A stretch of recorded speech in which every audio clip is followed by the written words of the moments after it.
Hey guys, Kyle McGee here again. So, UFC Moscow, we had Calvin Kattar versus Zabit Magomedsharipov in the main event. It's past. Great day. Being a third shifter, only caught the last two fights. I woke up a little late, but those were the two fights I wanted to talk about anyway. I had posted on Instagram talking about how, today in the fight world, very polarizing fights today. And the reason I stated that was about MMA and boxing. I know you guys will know where I'm going with in boxing, but in MMA, the reason it was such a polarizing day, besides, the enigma that is Zabit to people and how, much of a phenom he is, it was more about Greg Hardy. So we had Greg Hardy, the inhaler gate. This guy's had controversy since before his career started in MMA, and especially during his career in MMA. He's pretty much fought on the Contender Series. He fought, guys who were essentially handpicked to fight him, made it into the UFC, and since then has still been fighting guys who were handpicked to fight him. So it's been kind of interesting to watch him, and especially in his last fight, very boring, long fight. He showed a lot of, patience in his last fight, but then inhaler gate happened after the second round. Fight was overturned to a no contest. He had won pretty soundly, a unanimous decision. So people were kind of, questioning Greg Hardy. They were questioning his coaching, the UFC's decision to let him into the UFC. All that was being questioned. So then Junior Dos Santos has to pull out of his fight with Alexander Volkov, which to me was a great fight for the heavyweight division, high-ranking fight. Would have been amazing. Unfortunately, got a major infection in his leg and had to pull out. So on a few weeks' notice, in stepped Greg Hardy following inhaler gate, and a lot of people looked at this and said, Greg Hardy has not fought really stiff competition at all. He's fought guys that the UFC brought in to fight him, and now here he is fighting, I believe, the number 7 ranked heavyweight in the world, a top 10 heavyweight for sure, who, is 30-7 heading into this fight. He's now 31-7. For those of you who did not watch the fight, yes, Alexander Volkov won. I'll break down the fight and what we saw in it here in a minute.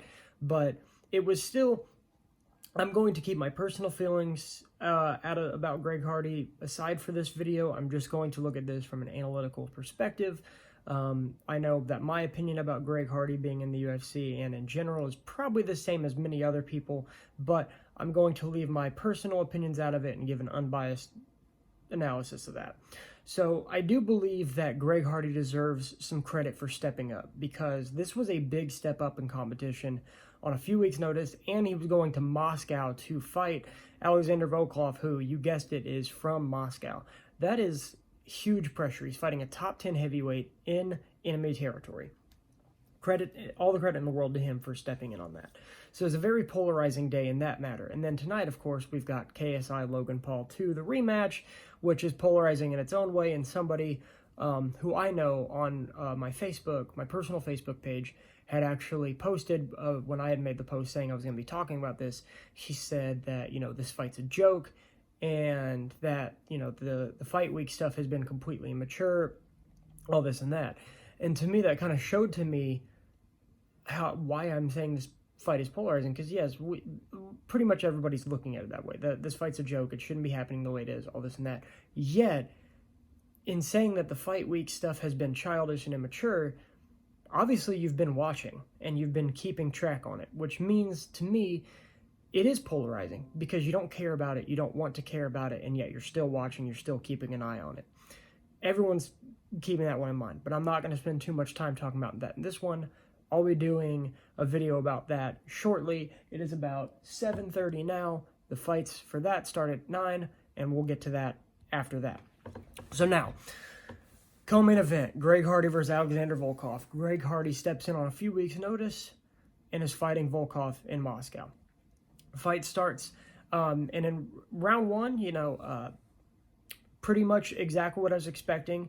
You had the variety of strikes from Volkov. He was throwing very crisp punches. He was throwing a lot of leg kicks, a lot of body kicks, occasionally mixed it up with a high kick. Now, Greg Hardy did land a few good left hooks in the first round, but what I noticed right away was that Volkov had a higher variety of strikes and definitely crisper striking than Greg Hardy had. And that's kind of what everybody expected going in. Greg Hardy attempted a takedown, he couldn't get it. what everyone kind of expected going in from this is Volkov is an amazing striker. He's very, very experienced. Greg Hardy is not. Picking him apart is exactly what should have happened, and it's exactly what did happen. The first round was easily 10-9 Alexander Volkov. What we found out after Greg Hardy had spoken to his corner is that he actually hurt his hand in the first round. And when they looked at it, the commentators were able to find the moment where they believe his hand was hurt, and I would probably agree with them. In the first round, a kick was thrown by Volkov, and Greg Hardy blocked it with his arm, but when he blocked it, his arm was completely away from his body, and the kick landed directly on his wrist. From then on, he really didn't throw a whole lot of right hands, which I think also greatly suffered his performance in this fight. Obviously fighting such a high-level opponent made it difficult enough for him, but he was pretty much throwing everything from one side at that point, which is going to get easy to time your shots. It's going to get easy to know what's coming at you, especially when you're someone like Alexander Volkov, and Volkov is throwing a variety of strikes. Greg Hardy didn't know what was coming. Second round was more of the same. A lot of leg kicks and body kicks were really starting to eat up Greg Hardy, and Greg Hardy was really only throwing with his left side. Now, he did show to me some improvements in this fight, and he showed a lot of, heart, because he did get clipped pretty hard quite a few times. Even through a spinning back fist at one point it missed, but he was in there, he was trying, and I believe he deserves credit for that. What I saw in that fight, though, was that, like we all expected, the experience was a factor. Greg Hardy was pretty much limited to throwing his left hand the entire fight. That was the story of the fight. He was pretty much throwing left-handed strikes only. Volkov was throwing left body kicks, left leg kicks. He was throwing, jabs, crosses, hooks. He was using all his weapons very well, and Greg Hardy simply just got picked apart. However, to me, this was a good fight for him, because he went in there, he fought a high-level opponent, and this was a learning experience for him. Again, like I said, I'm going to stay unbiased in my opinions on this. Lopsided victory for Alexander Volkov, exactly what I expected.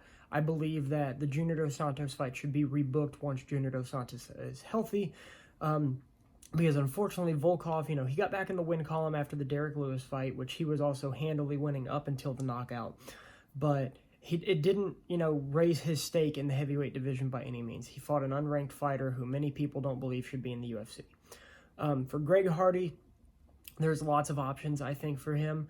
You can throw him in there with some more unranked guys and try and start building him up.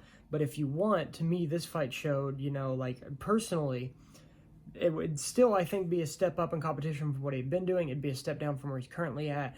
But someone who's on a losing streak right now, but has gotten some pretty good wins in the heavyweight division, has fought some top guys in the division, I would personally throw him in there with Tai Tuivasa. That'd be a good way to show, where is Greg Hardy at in the division, but also shows where Ty's at this point, because that's a fight that I think many people would expect Tai Tuivasa to win, but with his losing streak, it'd be a good opportunity for him to try and get back in the win column, and Greg Hardy to try and face a quality opponent and get a win, because if he can beat someone like Tai Tuivasa, obviously he can beat a heavyweight who has beaten top 10, top 15 heavyweights.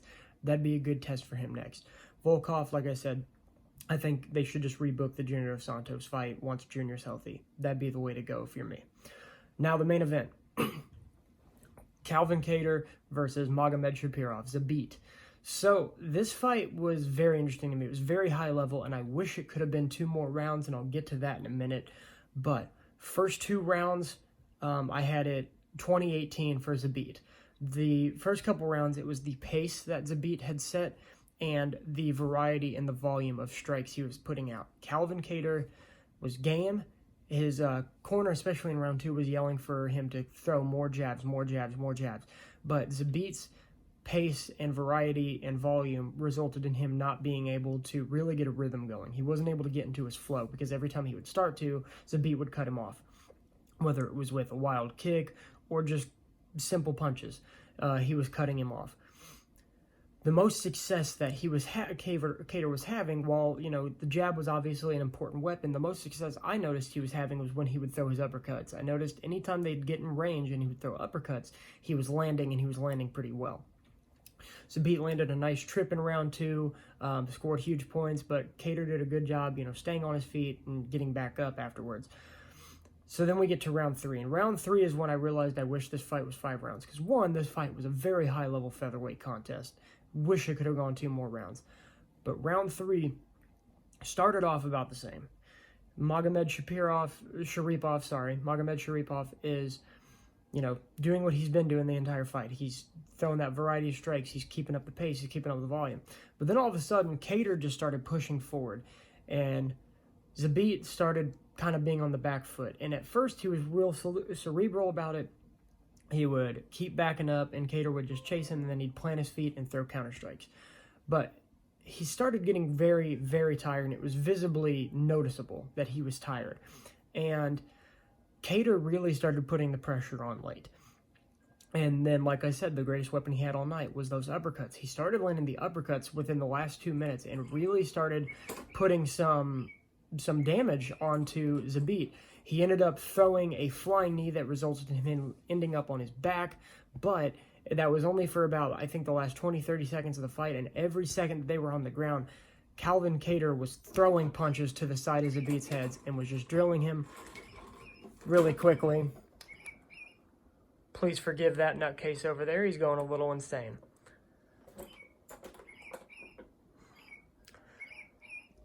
The life of having cats and trying to film videos.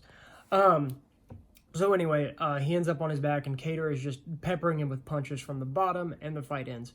29-28, pretty clear-cut decision win. But again, I would have liked to have seen that go 2 more rounds, because Kattar started really picking up the pace in round 3, and Zabit started to fade. It's very interesting to think what could have happened if there were 2 more rounds.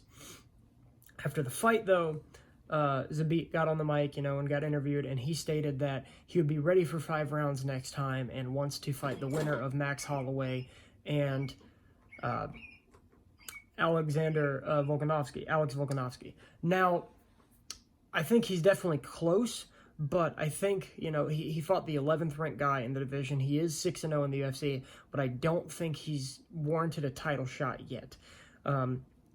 And especially, a questionable cardio in a 3-round fight. I think he really needs another test yet.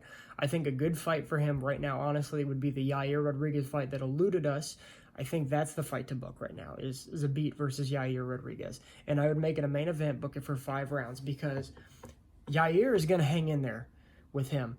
And it'd be very interesting to see what happens as that fight goes on. And Yair had the same question in the Jeremy Stephens fight. It looked like he had faded by the end of the 2nd round. He had started off with a brilliant pace, went for the finish, and it looked like he was faded by the 3rd round. So I think that's a very good fight to book. Say for some reason that fight doesn't happen again, which would be very sad, I would book Zabit versus the winner of Brian Ortega versus Korean Zombie. I think those are the 2 options for him going forward. Calvin Kattar, I don't think he lost a whole lot of stock in this fight. I kind of felt bad for him because he was originally booked to fight Zabit in Boston, his hometown, and then the fight got moved to Moscow.